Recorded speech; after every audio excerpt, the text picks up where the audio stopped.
Rupa-rupanya ada orang mula rasa putus asa tau dengan penjagaan kulit skincare ni. Kerana setiap kali pakai pelembap ataupun sunscreen, muka kemudiannya berpeluh-peluh. Jadi dia rasa macam nak give up.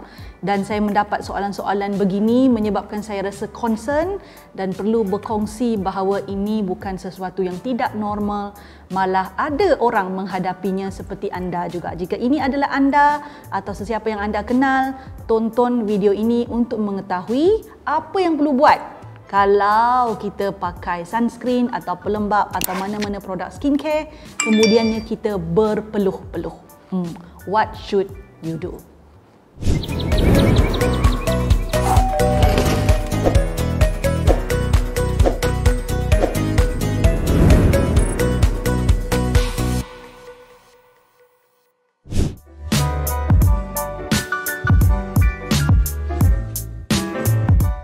Baik, kita berbincang tentang perpeluhan pada hari ini, ya, bukan kerana anda buat senaman, ya, bukan pakai skincare sambil bersenam, itu mustahil dilakukan, tapi diakibatkan oleh tindakan ataupun bahan produk yang kita pakai pada wajah. Ya, ada yang mengadu dan beritahu mengadu dengan mak kan, mengadu bahawa bila pakai sesuatu skincare itu, produk itu, lepas pakai mesti dia berpeluh-peluh. So kalau berpeluh-peluh tu nak buat apa? So biasanya keadaan begini ada dua punca, ada dua sebab kenapa anda mengalami perpeluhan berlebihannya. Pertama adalah satu keadaan yang dipanggil hyperhidrosis. Hyper maksudnya hyper lah, macam hyperaktif, melampau. Hidrosis maksudnya perpeluhan. Ya. Sebenarnya secara umum perpeluhan ni normal, tetapi ada sesetengah orang dia mengalami hyperhidrosis dan ini satu kejadian atau keadaan yang disebabkan oleh genetik. Dia boleh berlaku pada muka. Ada orang bukan seluruh muka pun, dia kat hidung je atau kadang kat atas ni dia membentuk macam ala-ala misai gitu. Ya. Ada orang boleh berlaku kepada kepala dia, boleh ya, dia berpeluh-peluh, mana-mana pernah nampak gitu kan. Tak buat apa-apa pun dia duduk je macam tu. Ada yang dekat tapak tangan, ada yang dekat tapak kaki dan juga banyak anggota yang lain. Tengok semua periksa tapak tangan, tapak kaki kan. Ya. Hyperhidrosis ini dia bukan disebabkan oleh skincare atau penggunaan produk di atas lapisan kulit, tak. Dia memang genetik, tak pakai apa-apa pun boleh mengalami hyperhidrosis lah. Ya, kalau anda ada keadaan ini, ya, angka tak boleh nak tolong, ya, mesti jumpa doktor dan akan ada rawatan-rawatan yang perlu dilakukan atau mungkin ubat-ubatan yang perlu diambil untuk mengawal keadaan tersebut. So bezanya di sini adalah hyperhidrosis tak pakai skincare produk pun dia boleh berlaku perpeluhan. Saya ada kawan tu masa belajar dulu, hyperhidrosis dia memang sangat teruk. Dia buat tangan macam ni je. Macam ni dia macam magic. Macam ni je dia buat, menitis-nitis terus peluh dia. Dekat tapak tangan dia tu. Kesian tengok dia. Dan setiap kali kalau dia nak bersalam dengan orang, yalah dia muslimah lah kan, salam dengan kita, dia akan rasa malu dan dia akan sebut dulu, kita nak salam Mary ni tapi tangan kita basah tau. Dia akan cakap siap-siap sebab dia rasa segan lah kan, sebab nanti kita takut rasa pelik pula bila bersalam dengan tangan yang sangat-sangat basah. Tu hyperhidrosis. Now, the second situation adalah diakibatkan daripada penggunaan produk. So kita kena faham dahulu apa yang berlaku pada permukaan kulit. Jadi perpeluhan ni adalah satu proses semula jadi yang berlaku pada kulit dengan tujuan untuk menyejukkan permukaan kulit kita lah. Dia boleh berlaku dekat mana-mana. So menyejukkan permukaan kulit. Kulit kita ni dia selain daripada ada kelenjar minyak. Kalau kita bincang skincare, selalu sebut pasal kelenjar minyak, kita juga ada kelenjar peluh. Dan kawasan muka kita berbandingan tubuh, suhu dia berbeza. Kalau seluruh tubuh kita ni suhu dikekalkan pada tahap 37 darjah Celsius, ya. Kalau kita bersenam, suhu badan kita naik, kita berpeluh sebab kita perlu menyejukkan badan. So badan kita automatik mengesan badan perlu disejukkan. Hari itu kami zumba berpeluh-peluh kita orang sebab nak sejukkan badan lah tu. Ya. Kemudian kalau kat kawasan wajah pula dia sedikit berbeza. Kawasan wajah suhu dia sekitar 32 darjah Celsius ke 34 darjah Celsius. Sama juga dengan badan. Kalau di kawasan muka ni berlaku keadaan di mana perlukan penyejukan, maka peluh tu akan terkeluarlah. Jadi apakah kaitan antara penyejukan ini dengan skincare yang kita pakai? So, isu dia begini. Kalau kita pakai produk penjagaan kulit di kawasan lapisan muka kita lah, terutama ni kita bincang muka ya, facial skincare ini, dan sekiranya ia tidak diserap baik ke dalam kulit, apa yang berlaku adalah ia membentuk lapisan di atas kulit. So bila membentuk lapisan di atas kulit, ya, kelenjar peluh kita yang sepatutnya secara semula jadi membebaskan haba untuk memastikan suhu dikekalkan pada 32 ke 34 darjah Celsius tadi, ya, dia tak boleh bebaskan haba. Dia tak boleh buat. So apa yang berlaku, kawasan yang kita letakkan produk penjagaan kulit tu tadi, pelembap ke sunscreen ke, suhu di situ mula meningkat. Maka kelenjar peluh mula activated. So what it does, it produces sweats to cool down the area. So keyword di sini adalah produk yang dipakai itu agak berat tekstur dia sehinggakan tidak diserap baik oleh kulit. Dan itulah isu dia.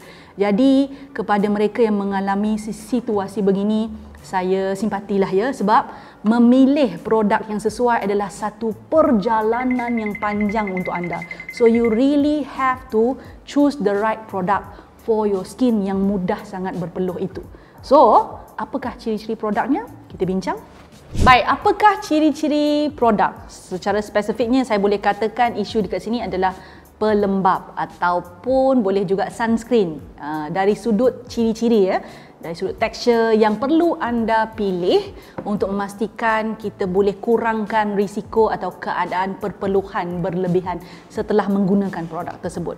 Pertama, ini paling penting, ya, anda perlu pilih produk dengan tekstur yang ringan seperti gel dengan lotion. So how do you know? You have to try the product. Saya faham proses mencari produk skincare yang betul ni memang trial and error. Maksudnya you have to try, and if it doesn't work, you have to try another one. Dia memang macam tu. Jadi cari tekstur gel. Gel ni terkenal dengan daya serapan yang lebih baik. Juga boleh cuba tekstur lotion. Yang paling penting adalah cuba cari produk yang kurang sikit tekstur minyak dia. Sebab tekstur minyak inilah yang mana dia tidak mudah diserap oleh kulit, dia ambil masa, it sits on your skin. So for that matter, gel dengan lotion, krim elakkan, tekstur ointment dielakkan, ya. Ada banyaklah produk dengan tekstur begini. Try dulu produk begini sama ada dalam bentuk sunscreen ataupun untuk pelembap. Okay, remember, gel number 1 ataupun lotion.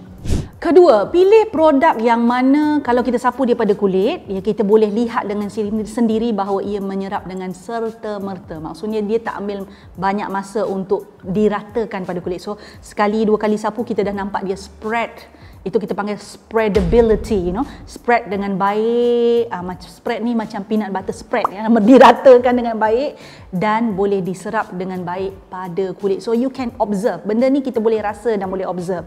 Kerana kita ni jenis yang mudah alami perpeluhan. Jadi kita kena cerewet sikit bahagian-bahagian begini. So if you look at the product, it takes a while, ya. Kalau kita gosok dia masih lagi dia tak rata dengan baik, high chances that it will not absorb properly into your skin.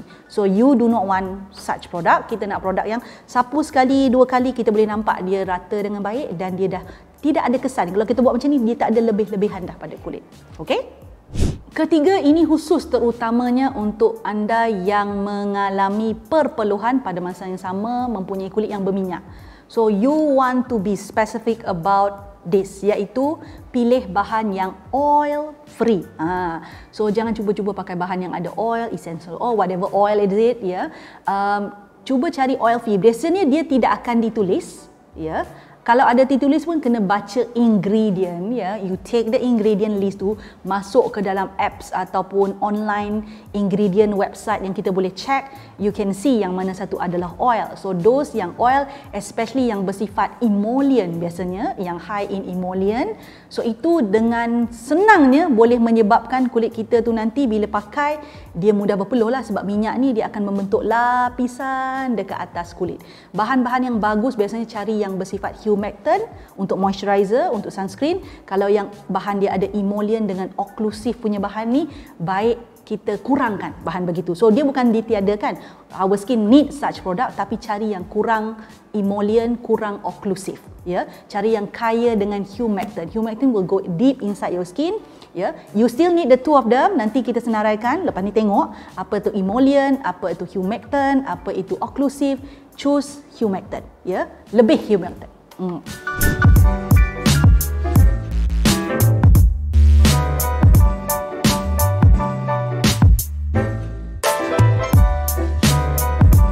Okey, yang ni juga penting. Keempat, ya, pilih produk yang ada label non-comedogenic. Ya, dah banyak kali dah sebut non-comedogenic ni, ya. Komedo bermakna pori-pori lah, ya. Non-comedogenic adalah sifat tidak menyumbat pori-pori. Tak ada sumbat pori-pori. Kenapa? Apa kaitan pori-pori yang ini dengan perpeluhan? So kalau dia boleh menyumbat pori-pori sebab ada bahagian di dalam kelenjar minyak kita tu, dia ada berkawan dengan kelenjar peluh juga. So jenis kelenjar peluh ni dia dua tau, ya. Sebenarnya ada dua jenis. Satu tu dia memang on its own, satu tu bersama dalam satu folikel rambut yang ada kelenjar minyak. So oleh kerana itu, kalau dia boleh menyumbat pori-pori, dia turut akan menghalang kelenjar peluh yang ada berdekatan dengan kelenjar minyak tersebut. So pilih produk yang non-comedogenic ni lebih baiklah kalau dia tak menyumbat pori-pori. Tidaklah suhu pada permukaan kulit itu meningkat dan menyebabkan perpeluhan. Alright? Clear? Non-comedogenic. Sekiranya anda terdiri daripada golongan individu yang mengalami perpeluhan akibat daripada penggunaan pelembab dan juga sunscreen, saya berpesan-pesan agar bawa bertenang dan bersabar, ya. Sebab nak pilih produk tu memang kena ambil masa. So dalam proses kita ingat produk-produk yang kita pernah pakai dan tak berkesan itu, saya sarankan untuk rekodkanlah. Bukan setakat ingat je, rekodkan. Dan kita tahu yang mana satu kita dah cuba dan tidak berkesan. Saya pernah jumpa orang yang mengalami masalah begini dan akhirnya menjumpai produk yang sesuai. Dan this one is very tricky sebab mungkin ia sesuai dengan orang berpeluh yang lain, tetapi orang berpeluh kulit jenis yang lain tak sesuai pula. So you still have to go down to the skin type juga. Sambil-sambil itu checklah sama ada dia menyebabkan perpeluhan ataupun tak. So biasanya ia ada pada texture, spreadability, jenis-jenis bahan yang berada di dalamnya. So you got to learn and educate yourself so that kita boleh reduce perpeluhan. Sementara mencari produk yang sesuai itu, jangan sampai tak pakai apa-apa. So kalau berpeluh dan produk itu boleh jadi tertanggal, ya, sebab perpeluhan berlebihan dia macam membersihkan kawasan permukaan tersebut. Jadi pakailah semula produk itu, terutama sunscreen. Kalau tak nak pakai ataupun nak kurangkan kuantiti dia, boleh pakai apa tu kita panggil topi, the brim hat lah, ya. Pakai cermin mata hitam, ya, lindungi kulit anda. Okay, all the best. Suka video yang saya selalu kongsikan? Apa kata, jangan apa kata, buat sekarang, ya. Subscribe channel saya, like, share dan pastikan tekan butang loceng tu. Yang ada loceng tu, yang cute-cute loceng kecil tu tekan supaya anda mendapat notifikasi setiap kali saya masukkan video baru. Jangan terlepas, jangan tertinggal. Buat sekarang.